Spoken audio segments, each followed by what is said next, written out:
Let's make बयानबाजी। यह है लेट्स मेक बयानबाजी। आइए आपको सुनवाते हैं कुछ अहम बयान। राजस्थान के पूर्व मुख्यमंत्री अशोक गहलोत ने प्रदेश में बिगड़ती स्थिति को लेकर कहा कि राज्य में हालात पूरी तरह बिगड़ चुके हैं और सरकार के पास वित्तीय संसाधन खत्म हो गए हैं। शिक्षा, स्वास्थ्य और छात्रवृत्ति योजनाओं में भी देरी की शिकायतें मिलती हैं। अपराध और घटनाएं लगातार बढ़ रही हैं। प्रशासनिक असफलता के कारण आम जनता परेशान है और विकास कार्य ठप पड़े हैं। ये आपको पूरा कॉलेप्स हो गया है। इनके पास में खजाना खाली है, पूरा इन्हें खजाना खाली है। 2 साल 2.5 साल होने आए इनको।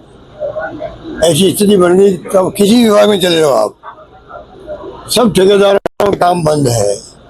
पेमेंट नहीं हो रहे उनके, करोड़ों रुपए के नहीं हो रहे हैं। और तो और जो दवाएं वाले उनके पेमेंट बाकी है, दवा दुकानों के। कल मेरे पास कोऑपरेटिव सोसाइटी दवाई की दुकान होती थी ना, वो आए तक हमारी दुकानों पे उनको बंद कर रहे हैं जन औषधि केंद्र के नाम से। तो शिकायतें कई तरह की है, जितनी स्कीमें चल रही है, स्वास्थ्य की, शिक्षा की, उन सब में पेमेंट नहीं हो रहा है। बच्चों को स्कॉलरशिप नहीं मिल पा रही है, पेमेंट सब रुके पड़े हैं।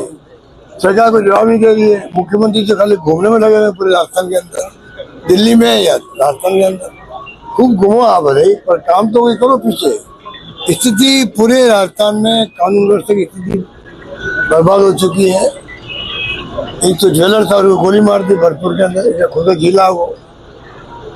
और बाकी जगह आप देखते रोज रेप की घटना हो रही है बच्चों पे। रेप के बाद मार देते हैं बच्चों को। अभी नीट का जो पेपर आउट हुआ, अब उसमें आत्महत्या कर ली बच्चे ने। अब इनको मतलब कोई इनके पास जवाब नहीं है और चले आ रहे हैं, बोले जा रहे हैं। तो कहने का मतलब ये है कि आज जो कोटा की घटना मामूली नहीं थी, पूरी जांच होनी चाहिए थी। एक्शन थोड़ा बहुत किया, बाद में दबाव पड़ा था। 3-4 प्रोफेसर मर गई थी, 3-4 महिलाओं को मना कैसे कहते हैं। आई थी बच्चा पैदा करने के लिए, बेचारी प्रसव के लिए आई थी। वहीं दूसरी ओर जोधपुर एयरपोर्ट पर मीडिया से बातचीत में पूर्व मुख्यमंत्री अशोक गहलोत ने रिफाइनरी लोकार्पण को लेकर सरकार पर निशाना साधा। उन्होंने कहा कि प्रधानमंत्री के कार्यक्रम से ठीक पहले ट्रायल होना बनता था, लेकिन रिफाइनरी पूरी तरह तैयार नहीं थी, फिर भी प्रधानमंत्री मोदी का कार्यक्रम बना। उन्होंने आरोप लगाया कि जनता को गुमराह किया जा रहा है। जानता रिफाइनरी कब चालू होगी, ये इसकी तो जांच होनी चाहिए कि प्राइम मिनिस्टर के आने में 24 घंटे बाकी थे, 36 घंटे बाकी थे। उसके पहले आप ट्रायल कर रहे हो। प्राइम मिनिस्टर का प्रोग्राम बन जाए, आप ट्रायल कर रहे हो सकते। इसका मतलब कहीं न कहीं तो स्थिति ऐसी थी, रिफाइनरी पूरी बनी नहीं होगी। इसका मतलब आप धोखा क्यों दे रहे हो पब्लिक को। हमने जवाब दिया कि भाई हमने वादा किया 24 के अंदर दिसंबर में चालू हो जाएगी, मेरे वक्त में वादा किया उन्होंने। 25 भी गुजर गया, दबाव में प्रोग्राम बना लिया होगा। ये मुख्यमंत्री देखना चाहिए था। मैं मुख्यमंत्री बुला रहा हूँ, प्राइम मिनिस्टर बुला रहा हूँ, उसके पहले मेरा काम पूरा हुआ कि हुआ। 3 दौरे वो पहले करते, चीफ सेक्रेटरी बाद में भागे जा रहे हैं, तमाम अधिकारी बाद में गए, चीफ गेस्ट के साथ में वो अटेंडेंस करने गए हों। उनको चाहिए पहले जाते, पूरी ट्रायल हुई नहीं देखते, वरना वो प्रोग्राम करते नहीं हो सकते। बड़ी बेइज्जती हुई राजस्थान की। बयानबाजी में आगे बढ़ते हैं। राजस्थान के मंत्री किरोड़ी लाल मीणा ने सुप्रीम कोर्ट द्वारा भारत निर्वाचन आयोग के बिहार में शुरू किए गए मतदाता सूचियों के SIR के फैसले को बरकरार रखने पर कहा कि सुप्रीम कोर्ट के फैसले ने यह साबित कर दिया कि बिहार में SIR प्रक्रिया सही, वैध और संवैधानिक है। उन्होंने कहा कि उनकी पार्टी शुरू से ही उनका समर्थन कर रही थी, जबकि विपक्ष बेवजह आरोप लगा रहा था। SIR सही है, हमारी पार्टी तो शुरू से यही कह रही थी SIR सही है, लेकिन प्रतिपक्ष के लोग आरोप लगा रहे थे। हमारी जो मंशा है उस पर हाई कोर्ट ने ठप्पा लगा दिया। इसका मतलब पूरे देश में जहां जहां भी SIR हुई है तो लीगली थी, संवैधानिक थी, वैध थी। वहीं दूसरी ओर भाजपा के राष्ट्रीय महासचिव तरुण चुग ने सुप्रीम कोर्ट द्वारा भारत निर्वाचन आयोग के बिहार में शुरू किए गए मतदाता सूचियों के SIR के फैसले को बरकरार रखने पर कहा कि मतदाता सूची शुद्धिकरण जरूरी है और विपक्ष द्वारा SIR पर फैलाए गए भ्रम का कोर्ट ने जवाब दे दिया है। मतदाता सूची का शुद्धिकरण समय की आवश्यकता है, लेकिन कांग्रेस नेतृत्व के विपक्ष को देश हित से ज्यादा अल्लाह को प्यारे हुए वोटर प्यारे हैं, घुसपैठिया वोटर प्यारे हैं, नकली वोटर प्यारे हैं और अपनी वोट बैंक की राजनीति की चिंता। इसलिए ये सुधारात्मक कदम का विरोध कर रहे हैं। जो लोग परलोक सिधार चुके हैं, आप उनके वोटों को रखना चाहते हैं। कांग्रेस और इंडी गठबंधन ने बिना तथ्यों के चुनाव आयोग जैसी संवैधानिक संस्थाओं की विश्वसनीयता पर हमला किया है। आज सुप्रीम कोर्ट के निर्णय ने साबित कर दिया कि विपक्ष का पूरा अभियान केवल राजनीतिक भ्रम फैलाने और लोकतांत्रिक संस्थाओं को बदनाम करने का कुप्रयास था। आरजेडी सांसद मनोज कुमार झा ने सुप्रीम कोर्ट द्वारा भारत निर्वाचन आयोग के बिहार में शुरू किए गए मतदाता सूचियों के एसआईआर के फैसले को बरकरार रखने पर कहा कि एसआईआर प्रक्रिया में कई लोगों के नाम वोटर लिस्ट से बाहर हो सकते हैं। हालांकि सुप्रीम कोर्ट ने चुनाव आयोग के फैसले को सही माना है, इसलिए अब वे आगे की स्थिति पर नजर रखेंगे। नहीं, देखिए डिटेल तो अभी देखा नहीं है, जो ऊपरी तौर पे जो जजमेंट के बुलेट पॉइंट्स आए, तो क्या ही कहूँ कि सुप्रीम कोर्ट से हमें उम्मीद थी। हमारी चिंता किस बात की थी, और आप लोग भी वाकिफ हैं, आज भी लाखों लोग बंगाल में बाहर हैं, महज चंद 100 लोगों के हक में उनका इंक्लूजन हुआ। हमारी इंक्लूजन के बदले एक्सक्लूजन को लेकर के हमारा केंद्रीय सवाल था। हमने इलेक्शन कमीशन के अधिकार को चुनौती नहीं दी थी। खैर, अब माननीय सर्वोच्च न्यायालय ने ये कहा है तो डिटेल देखते हैं, और क्या कहें, इसमें और कुछ कहने को बचता नहीं है। बयानबाजी में आगे बढ़ते हैं। दिल्ली में मीडिया से बातचीत करते हुए भाजपा नेता सैयद शाहनवाज हुसैन ने अवैध घुसपैठियों के मुद्दे पर सख्त रुख अपनाया। उन्होंने कहा कि जो भी अवैध बांग्लादेशी घुसपैठिए हैं, उन्हें देश से बाहर जाना चाहिए। उन्होंने पश्चिम बंगाल की स्थिति का जिक्र करते हुए ये दावा किया कि वहां से ऐसे घुसपैठिए वापस अपने देश जा रहे हैं। इसके साथ ही उन्होंने ये भी कहा कि अगर कोई अवैध तरीके से घुसपैठ करेगा तो यह स्वीकार नहीं होगा। बहुत अच्छा है, वो अवैध जो घुसपैठिए हैं बांग्लादेशी, उनको तुरंत यहाँ से निकल जाना चाहिए। खुद निकलेंगे तो फायदे में रहेंगे, और ज़बरदस्ती निकालेंगे तो उनको कैंप में रखना पड़ेगा, फिर भेजना पड़ेगा।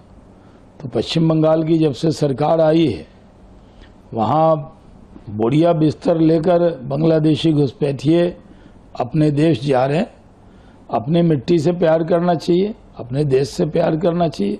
क्या ज़रूरत है अपना देश छोड़कर हमारे देश में आने का? जो बांग्लादेशी हैं उनको बांग्लादेश में रहना चाहिए, और जो भारतीय हैं वो भारत में रहेंगे। हमारे यहाँ आने के लिए कोई मनाही नहीं है, लेकिन वीज़ा लेकर आएँ, वैलिड कागज़ लेकर आएँ, टूरिस्ट बनकर आएँ।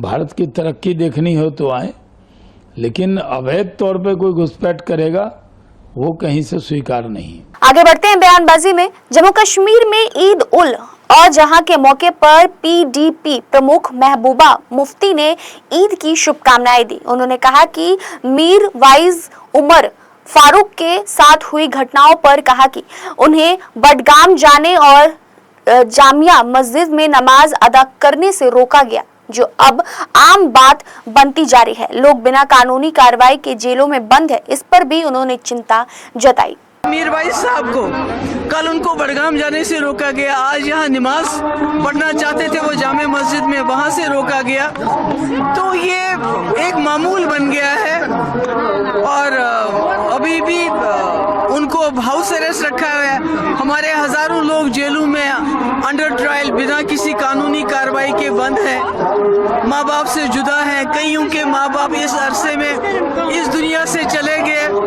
तो क्या कहें, अभी कल जो कुछ दिन पहले बडगाम में हादसा हुआ है, अफसोस जुलूस है, ये ईद बहुत ही समझ लीजिए बहुत ही भारी दिल से मनाई जा रही है। सिर्फ अल्लाह ताला से दुआ है कि वो हमारे गुनाह माफ़ करे और हमारी कुर्बानियाँ कबूल करे और हमारे बच्चों को भी वो हिदायत दे कि जिस तरह हज़रत इस्माइल अलैहिस्सलाम ने अपने वालिद की हुक्म फरमा बरदारी की, हमारे जो आजकल के बच्चे हैं वो भी इसी तरह अपने वालिदैन की महाराष्ट्र के नागपुर में अपने जन्मदिन के अवसर पर आयोजित कार्यक्रम में केंद्रीय मंत्री नितिन गडकरी ने कहा कि उनका जीवन हमेशा जनता की सेवा के लिए समर्पित रहा है। उन्होंने यह संकल्प लिया कि अगले 5 सालों में नागपुर लोकसभा क्षेत्र में 1 लाख युवाओं के लिए जमीनी स्तर पर रोजगार और सुविधाएं विकसित की जाएंगी। ग्रामीण विकास, जल संरक्षण और जैविक खेती पर काम तेज करने की भी बात कही।